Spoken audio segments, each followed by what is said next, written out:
Now let's turn to the weekend's GAA action. We know our All-Ireland football final. It's going to be Dublin against Tyrone to discuss. We have James Horan on the line and we have three-time All-Ireland winner Brian McGuigan as well, who was there at the game for us.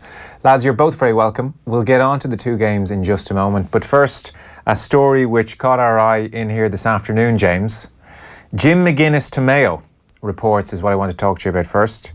Jim McGuinness, the Irish Sun reporting this, Jim McGuinness has emerged as a shock candidate to become the next Mayo manager should, and I do add that, should Stephen Rochford step aside.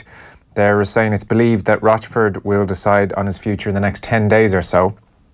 And I was thinking, who might be the perfect intermediary for Jim McGuinness, the Mayo County Board? Who might be sitting beside him in a TV studio on occasion? Who's the man who's tapped... Joe, I'm surprised that you're bringing that up. Have you tapped up Jim McGuinness is the question. Your sources, what's going on? What's going on?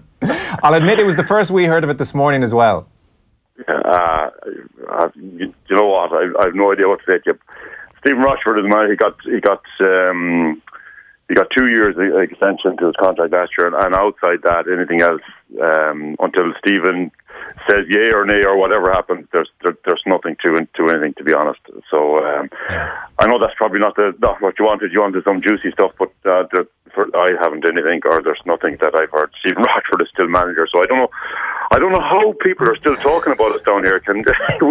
We exited the championship early, and there's plenty to talk around Tyrone and Dublin, so maybe we focus on that. If there's drama, Mayo are involved. You know how it works at this stage. That's how things go. You missed us, I know. Yeah.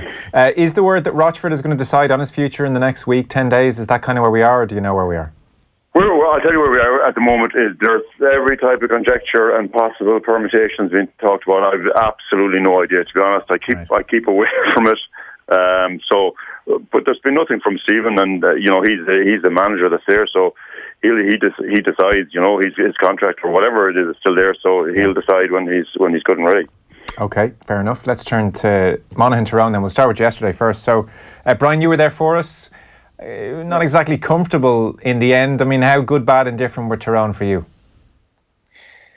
Well, before the game, I would have been thinking it would have been a 4 or 5 point victory for Tyrone with the wide open spaces of Croke Park. I think the pitch would have suited the style that Tyrone was playing.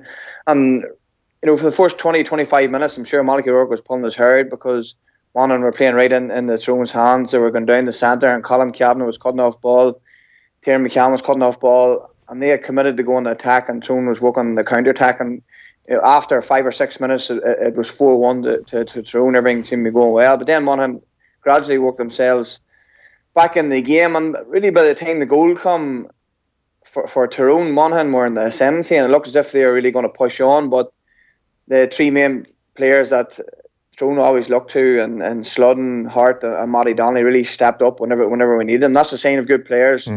They don't go hiding. They're not in the game, but they come back in it. In the last 10-15 minutes, those three players were immense, and with Colin Cavanagh there, they really dragged Tyrone through. Yeah, Brian, a lot's been made of the fact that Tyrone went man for man with Colm sweeping, and this was being talked about as a departure from what they've done previously this year. Is that right? Was this a new Tyrone defensive setup that we saw yesterday? Well, maybe looking at the final, it's probably something that they have to do, because they have to go with something different. And they can't just go 15 against 15, especially against Dublin. I think they do have to go at least maybe 13 or 14 with Colm definitely sweeping, because you can't take Colm out of that. But the one big change that happened against Donegal was Frank Bourne's coming off with 15-20 minutes left, and man Colm was the lone sweeper. I think in the previous game before, Frank and Colm had both been doing it, and it's very hard when you have two sweepers back that it's past the buck. One man doesn't know where to go, and it's left to each other. But whenever Frank Bourne's come off, Colm had to go at every opportunity to sweep, and that's whenever he come in the zone the last 20 minutes against Donegal, and he was absolutely brilliant yesterday. Yeah, James, was it a different setup for you from a Tyrone point of view? Colm sweeping, and then more man for man, more maybe trying to engage the Monaghan players. They a lot of turnovers, Tyrone, I should add as well. I think they double figures in each half. So I mean, it certainly seemed to work against Monaghan. Did it strike you as being a new departure for Mickey Hart? Yeah, I suppose they've tried to evolve a little bit this year. I think Mickey said himself at the beginning of the year they were looking to, try and be more effective or try and score more. Try and be effective in attack. And we've seen a bit, and we've seen the odd, you know, those long balls tried into Richie Donnelly in various games, and they're trying to, I suppose, to be threats in different ways against opposition. So I think there was a little bit of that yesterday. I think, you know, we know what Tyrone are strong at. You know, as Brian said, when Colm Kavanagh is playing the way he is, particularly the last two games, and you know, Matty Donnelly taking ball and through Peter Hart and the attack. Through the hands, you know, they move it through the hands. I think they're very, very effective, and you know, I think that's where they'll be strong, or try and be strong against Dublin. But certainly they are trying to have more numbers higher up the field when they attack. So there's definitely a change there. Yeah, the Colm Kavanagh tackle on Jack McCarran at the death. I think the score, I jotted it down, was 113 to 13 points at that stage, and McCarran was kind of cutting in on goal. I mean, it was absolutely textbook. He's had a fantastic season, isn't he, Brian? He is, but Colm has been doing that since he came into the Tyrone panel, and there's no greater critics of Colm Kavanagh than within Tyrone. And even if I was there, you know, we could see the work that Colm was putting in the training, and he probably come in under the shadow of Sean, but now he's making a name for himself. And it wasn't only that tackle. In the first half, he done it three or four times, and it was a coincidence that you know, Monaghan were complaining about the referee and some of the tackles. They felt they should have got more frees, but Tyrone were so disciplined in their tackle. But the one tackle that Monaghan had made, I think it was a Matty Donnelly in the second half. I think it was a crucial one out in the 45 on the Hogan stand side, and they intercepted the ball and would have left them maybe a 3-on-1 situation, and the referee blew the play up for Tyrone to come back, and that was a big turning point in the game. The way he refereed the game, I don't think that was a free. And Monaghan may be very right to complain. Yeah. Mickey Hart's now in his 17th year, and so it's another All-Ireland final. He was talking afterwards to Máire Triasan from Off the Ball here, and he was making the point, he thinks the route they've taken this year has them very well road tested now. Being on the qualifier route and having to play those knockout games, we've had a knockout mentality since the 20th of May when Monaghan beat us in the first round. We had no trapdoors, no anything. I suppose till we got to the Super 8s we could afford to lose one, but apart from that, it's been do or die day every day we went out, and therefore you get this knockout mentality back into your psyche and saying that every game's important, every bounce of the ball's important, and we've probably built up that knockout attitude that served us very well today. Now, you mentioned the Super 8s and being afforded to lose a game. We all know the game you lost, and you're now in an All-Ireland final against Dublin. Can you beat them?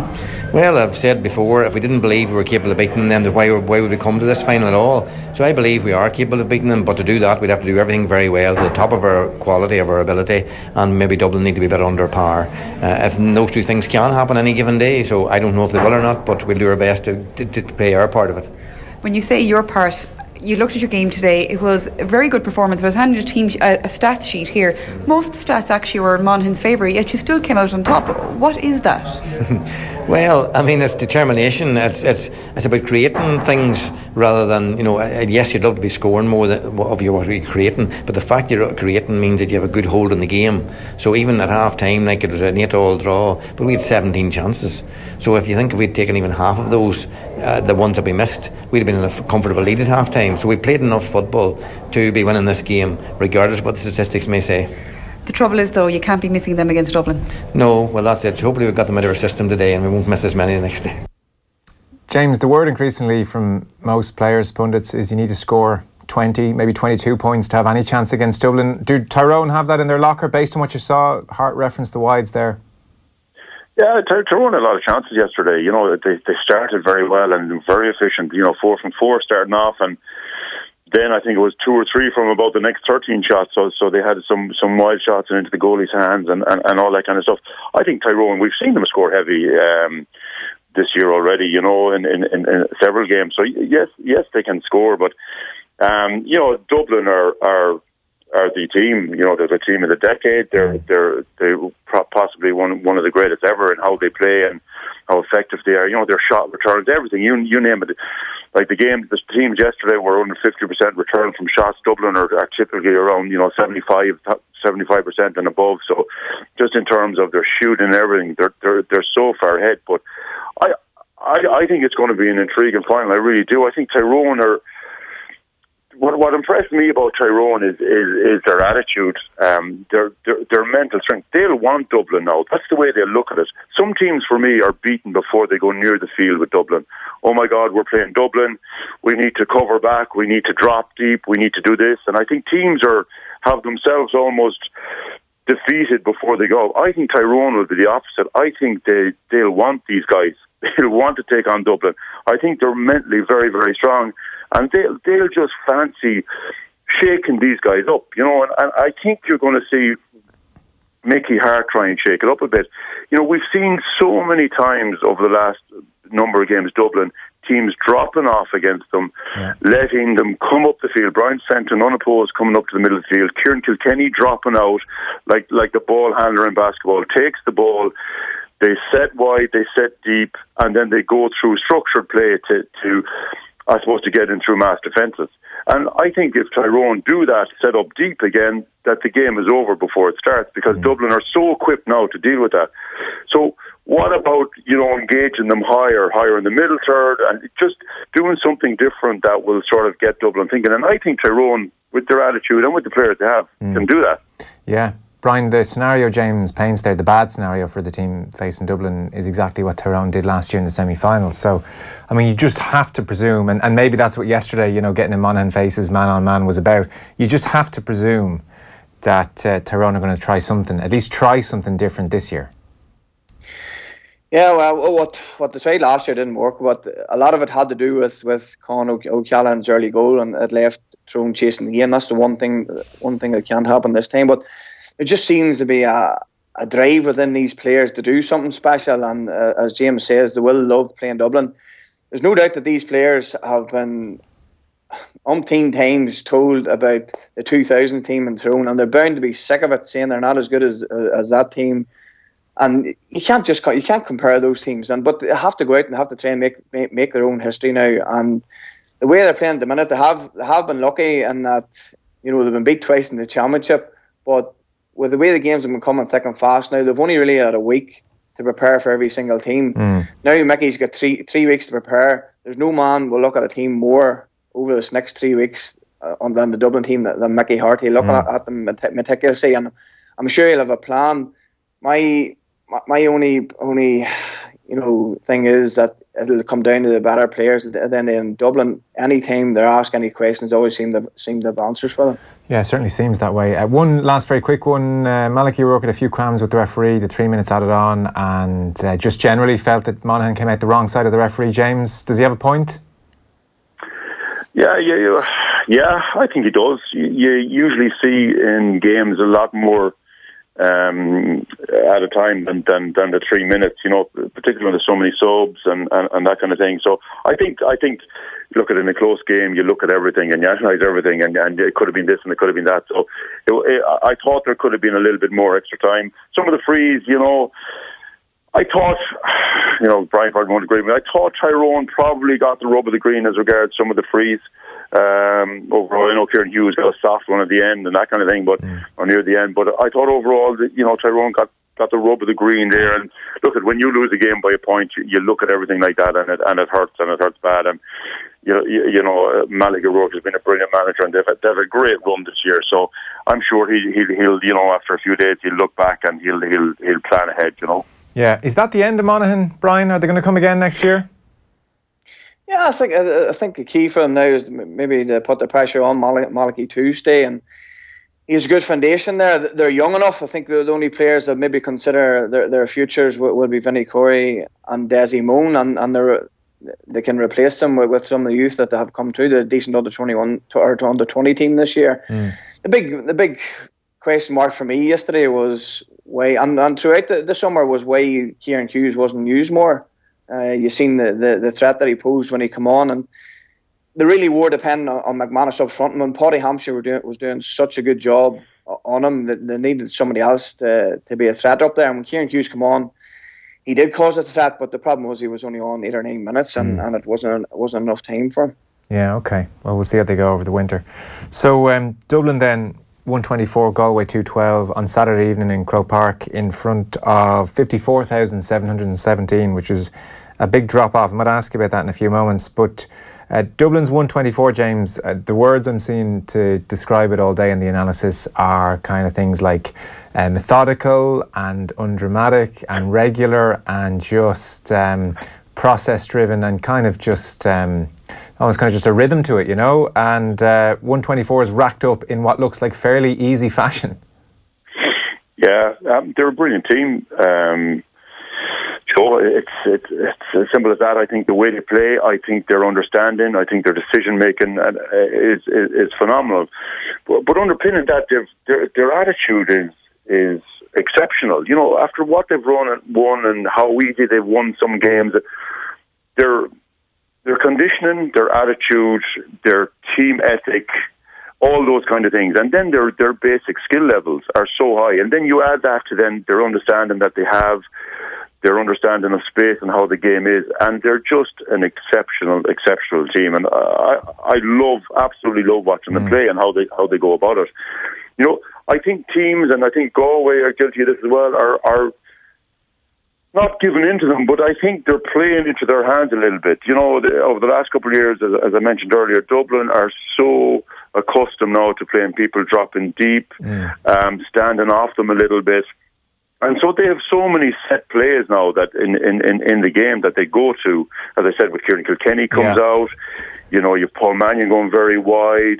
They've all the structure that they go through, and then they get the ball in certain positions and away they go. So it's if you do that to them, they're going to be very, very difficult to beat. So, but as regards their game at the weekend, you know, 124, it was very comfortable. There was an initial resistance from Galway, and Damien Comer maybe showed that when that ball goes inside high, there is something to be gained there, you know. But after that, I mean, when they get in control and you get the likes of Kieran Kilkenny, Jack McCaffrey, Paul Mannion, Brian Fenton, these guys, when they're given time and space, it's game over, really. So let's develop that point for a second then. So let's say Mickey Hart and Tyrone are saying to themselves, do you know what? We heard James Horan on the radio and he's dead right, and we need to actually have a crack at these lads from the kick-outs, put them under pressure as much as we can. You know, Fitzmaurice did it in 2016 and gave them a bit of a rattle. Cluxton had a bit of a wobble for a few kick-outs in a row.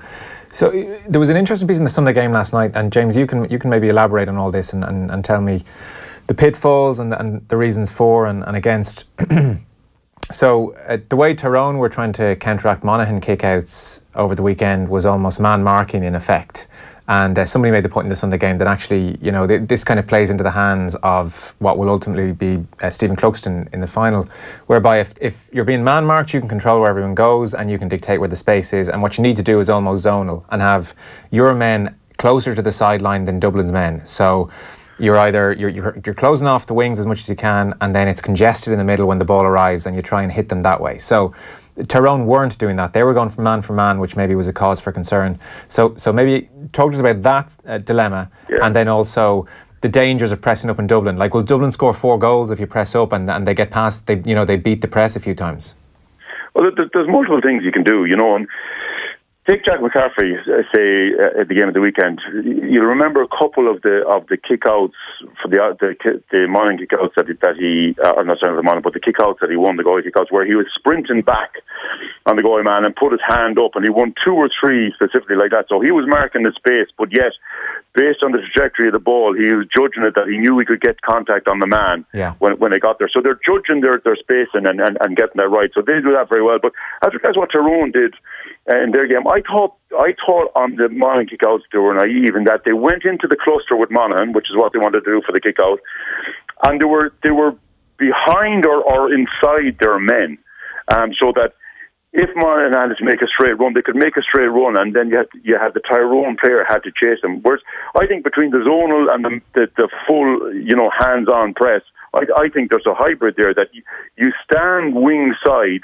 or a yard or two wing side of your man, because you know that's the space he wants to run. Now there'll be cross runners coming, you know, the other wing back will try and cut across you and try and block you off, and all that sort of goes on in there. But I think you can read it that ball is going to be in the air 2 or 3 seconds, sort of minimum. So there's a distance that you can judge it, that if the ball goes there, I can get there. So you need to be able to read it. Now, it takes a lot of time to get to a high level at that regard. Yes, where you have the hand on, it's straightforward and that you can try and read it. But if you go outside, you should be able to judge it, be able to pick the runner that's trying to come out into the space, and that you can be there to sort of block that off, or make him run around you, or make him run somewhere that he doesn't want to. So I think that's sort of between zonal and a hands-on, which is probably what Tyrone might need to look at. Yeah, and then if they go over most people and hit McCaffrey on the 45 and he beats the press, that's a big worry then. Is there time, do you feel, against Dublin for people to get back and stop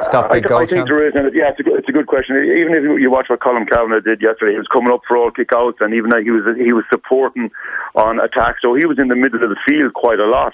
And then if Tyrone lost it or went dead, you'd see Colm dropping back. So, if you press on Dublin, you can do that.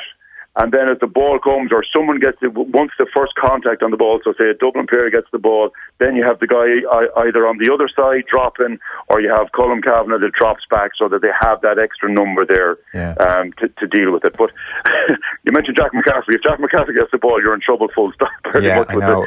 He was awesome. He's a special player. He's an absolutely special player, no question. There's like a joy in the way he goes about his business. It's brilliant to watch. What does Cormac Costello have to do to get a game here, Brian? Well, he's probably an impact sub, and that's what he's going to be coming into the final. And you just have to look at Tyrone.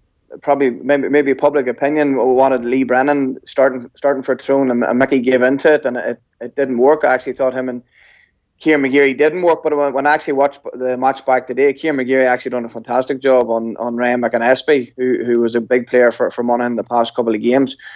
But I think the type of player that Lee Brennan is, and probably Cormac Costello too, if he started the game, he wouldn't get as much ball either. So the type of players that maybe be better when the game opens up a bit. That's twice that Lee Brennan has started against Monaghan this year, once in Omagh and once in Croke Park, and he hasn't been effective as he has been in the likes of the Donegal game. So sometimes you have players who are better coming on, and he definitely, him and Lee Brennan are definitely two of them. It's like the least wanted attribute in all of sport, I think. A point for you, Brian, that Malachy Clerkin made, and there are very few new points to make about Dublin, really, but I thought he knitted this all together really well. So he was saying today in the Irish Times, above all, Dublin's greatest feat is hiding in plain sight. Says the average age of the team, the starting team that beat Tyrone in last year's semi-final was 26.26. He says roll the calendar on by 12 months and the average age of the starting 15 on Saturday was 26.2. So he says out went Mick Fitzsimons, Paddy Andrews, in came Owen Merchant and Brian Howard. He says everybody else got a year older, but the team got younger. And he says as well, way back when they won their first All-Ireland, the average age that day against Kerry was 26.7. And he says, and yet, here they are on the cusp of a 4 in a row with the average age down by half a year. I mean, Gavin gets not very much credit for that, Brian, really, because the obvious response is, well, he has a conveyor belt and we could all do that if we had the talent coming through. But it probably is an underrated skill to have maintained standards and have had no real period of transition there. Yeah, it's scary to hear those numbers. And you talk about standards, but that is coming from Jim Gavin, and I don't think he gets enough credit for it. I was in the match yesterday. I was actually speaking to Brian Dooher, and we were talking about the Dublin team and how hard they're going to be beat.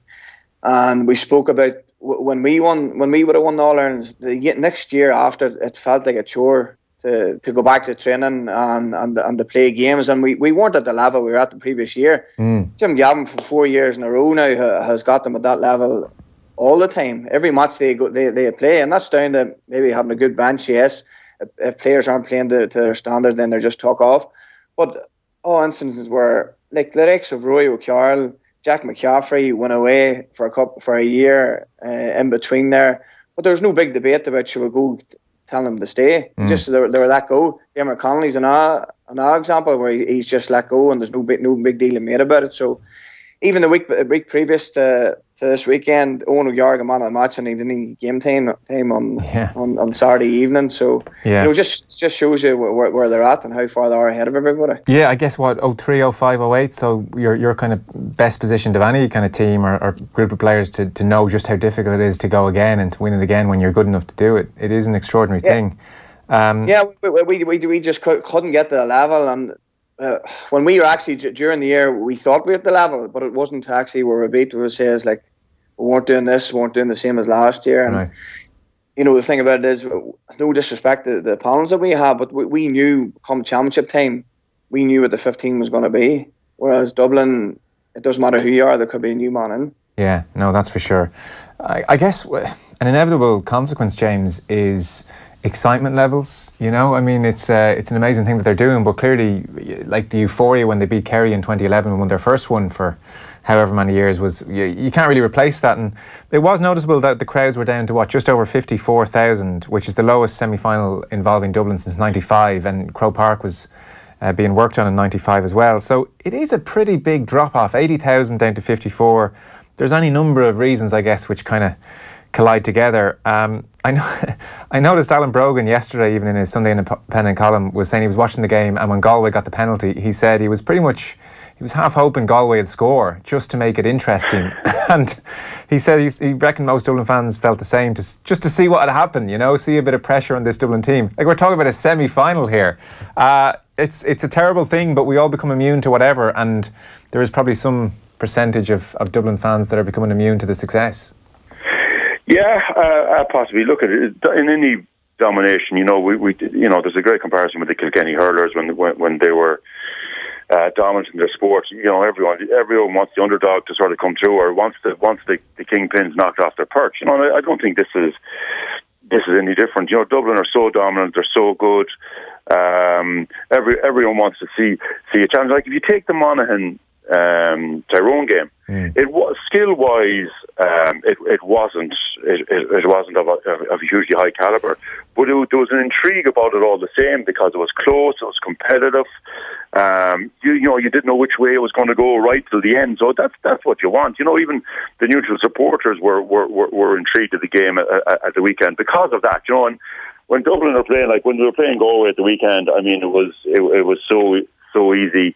So there's an element of that. Galway aren't great supporters this year of their football team either. You know, maybe it's because Galway have the hurlers, they have the minor hurlers, I think, are in the All-Ireland final as well. You know, they have an awful lot of teams involved in an awful lot of things, and maybe Saturday even played into it. I don't know. There could be a lot of factors, but certainly Dublin's dominance, you know, are a lot of supporters waiting for the final now, because they knew they sort of would come through a semi-final. So maybe there's a little bit of all those things, Joe. Combined, yeah. And I guess there's been a lot of football, and it's all a bit more condensed this year as well. One last quick one, James. You mentioned at the start of the season, I remember talking to you, I think it was their opening game against Mayo maybe, but you were saying with Galway you wanted to see a bit more going the other end. You felt that was the kind of the next issue for them to bridge in their development. Did we see that really? Like, it's kind of hard to judge how a Dublin performance a lot lately, because they're almost going off their own standards, and it's kind of hard to judge Galway yesterday. They were so far behind. Were they good? Yeah. Like, I mean, they never moved on really from what you were talking about back in May. No, to be honest, and I know the Galway people will be giving out to me again, but I didn't see any way possible for Galway to get within 6 to 9 points of Dublin, the way they set up and the way they've played. It's just, it gets you to a certain level, it gets you to a certain place, and Galway, look, they've done well. You know, you can't argue with where they've been, how they finished in the league, and how their progress has been from where they were. But I just don't think it's enough. They don't create enough opportunities. There isn't enough support. Opposition can get too far down the field before there's any contact, and we saw at the weekend there wasn't enough contact. Yeah. So I just think that Galway team, because I think they do have some special players, that they needed to be more attacking minded, and that needed to happen throughout the league. I think in the first half against Dublin they tried to push up a little bit, but you can't play 9 to 10 games during the year a certain way, and then in the biggest game of the year become all attacking. You know, it has to be something that is worked on and progressed. And I didn't see enough of that from Galway throughout the year. Okay, very last one to you, Brian. We've had the week or two talking about hate mail, and Mickey Hart's in his 17th year now, and a few people made the point, geez, if Mickey Hart had lost over the weekend, he'd be getting plenty of hate mail himself and be right back under pressure again in the county. It's kind of hard from afar to know, well, do most fans in Tyrone want Mickey Hart? Do they not? Let's say, in all likelihood, they lose to Dublin 5, 6, 7, 8 points. Does getting to a final now just quell any issues over Mickey Hart's future next year, or will he be, under a bit of pressure again over the winter? Well, the Tyrone supporters kind of blew the wind a wee bit whenever they're losing. They want rid of Mickey, but to take this team to an All Ireland final is it's brilliant for him what he's done. For the man himself, I'm sure he's got plenty of hate mail like the rest of them, but he's so strong that he just wouldn't listen to it. And the intriguing thing is that we're talking about how Tyrone have changed the game. They haven't changed that much. The amount of abuse they got last year for the way they played against Dublin, I believe that they're still playing the exact same road. Realistically, against Donegal and Monaghan yesterday, they played Richie Downey up front in his own. But I think Stephen O'Neill has come in and tweaked the way they attack and the way they're getting scores and the movement of the players up front whenever they do have the ball. But I think I have a sneaky suspicion that if Tyrone do manage to win this All-Ireland, Mickey could get his piece and he might even walk away after it. And it probably, if he won the All-Ireland, it would be his greatest achievement of all of them. Yeah. To be honest, I wonder, can he ever walk away? I think he loves it too much. You'd know better, but I wonder from afar if he ever could. It's hard to know. The man just lives and breathes football. He's an amazing man. I had a laugh at people whenever they were questioning him halfway through the year. Who does these people want to take over the job? It's not as if there'd be a big line behind him looking to take it. Yeah, Jim McGuinness, James Horan. The dream duo. James, do you want to comment on speculation that you and McGuinness are going in at Tyrone? Jesus, Joe, just no comment. How can I comment on anything anymore?